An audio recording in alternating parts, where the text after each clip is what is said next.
नमस्कार दोस्तों, ये है justice Madhav Jamdar. Social media पर आजकल जस्टिस साहब के ही चर्चे हैं। आखिर क्यों? अमित शाह को लेकर के आखिर क्या कह दिया है जस्टिस माधव जामदार ने? सोशल मीडिया पर ट्रेंड है। लोग जस्टिस का जमकर के समर्थन कर रहे हैं। तमाम पार्टियां जस्टिस माधव जामदार के समर्थन में उतर आई हैं। आप लोग इनका चेहरा देखिए। और यहाँ पर दूसरी तरफ है अमित शाह। आइए खबर को जानते हैं। पहले आपको दोस्तों यहां पर खबर बताते चले, बीजेपी मुर्दाबाद, अमित शाह मुर्दाबाद जैसे नारे लगाए गए हैं। लोग ऐसे नारे आखिर क्यों नहीं लगा सकते हैं? पुलिस ने कार्रवाई की एक व्यक्ति पर, पूरा मामला हाईकोर्ट में गया, जस्टिस साहब ने सुनवाई की, माधव जामदार जज थे, बॉम्बे हाई कोर्ट में सुनवाई हुई। अमित शाह को जमकर के लताड़ा है और साफ तौर पर कहा है कि देश में आखिर प्रदर्शन क्यों नहीं हो सकते। अगर कोई व्यक्ति बीजेपी मुर्दाबाद का नारा लगाता है, अमित शाह मुर्दाबाद का नारा लगाता है, तो क्यों नहीं लगा सकता है? आगे क्या कहा वो भी जानते हैं। तमाम मुद्दों पर बात रखी है। ऐसा नहीं है कि एक ही मुद्दे पर बात की। सभी नागरिकों को भारत सरकार का गुलाम बनाया जा रहा है, ये सबसे महत्वपूर्ण बात है।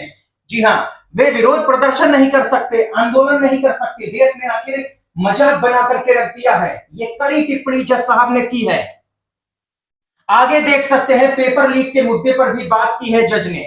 इतने सारे पेपर लीक हो गए हैं, लोग विरोध करते हैं तो सरकार उन पर केस दर्ज कर देती है, उनको सलाखों के पीछे भेज दिया जाता है। आखिर देश में हो क्या रहा है? ये कौन सा तरीका है? कौन सा लोकतंत्र है?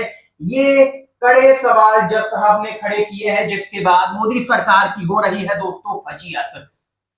जस्टिस माधव जामदार यही नहीं रुके, उन्होंने हॉर्स ट्रेडिंग, जो खरीद फरोख्त होती है सांसदों की, विधायकों की, उस पर भी बात की है। पूरे महाराष्ट्र में हॉर्स ट्रेडिंग चल रही है, यानी कि हाई कोर्ट ने भी मान लिया है खरीद फरोख्त हो रही है। पाला बदलने पर विचार करें, वहां वॉशिंग मशीन है। जी हाँ, आप लोग जानते ही हैं, बीजेपी में एक वॉशिंग मशीन है। कितना ही भ्रष्टाचारी नेता हो, बीजेपी में जाते ही दूध का धुला हुआ बन जाता है, उससे सारे ही केस हट जाते हैं। फिर ना तो कभी गिरफ्तारी होती है, ना ही कभी जांच होती है। वही बात जज साहब ने कह दी। दरअसल दोस्तों, हाल ही में 6 शिवसेना यूबीटी के सांसदों को तोड़ा गया और टीएमसी और इसके साथ ही आम आदमी पार्टी, तमाम पार्टियों को तोड़ा गया। इतना ही नहीं, शरद पवार की जो पार्टी है एनसीपी, शरद पवार, वो भी कतार में है। और इन सब के बीच में जज साहब की ये टिप्पणी काफी महत्वपूर्ण हो जाती है। शिवसेना यूबीटी ने तो जस्टिस माधव जामदार के बयान का समर्थन भी कर दिया है। यानी कि पेपर लीक का मुद्दा हो, सांसदों की खरीद फरोख्त का मुद्दा हो, और चाहे लोकतंत्र का मुद्दा हो, जो यहाँ पर कुचला जा रहा है लोगों के अधिकारों को, उसका मुद्दा हो, तमाम मुद्दों पर जज साहब ने बात की है।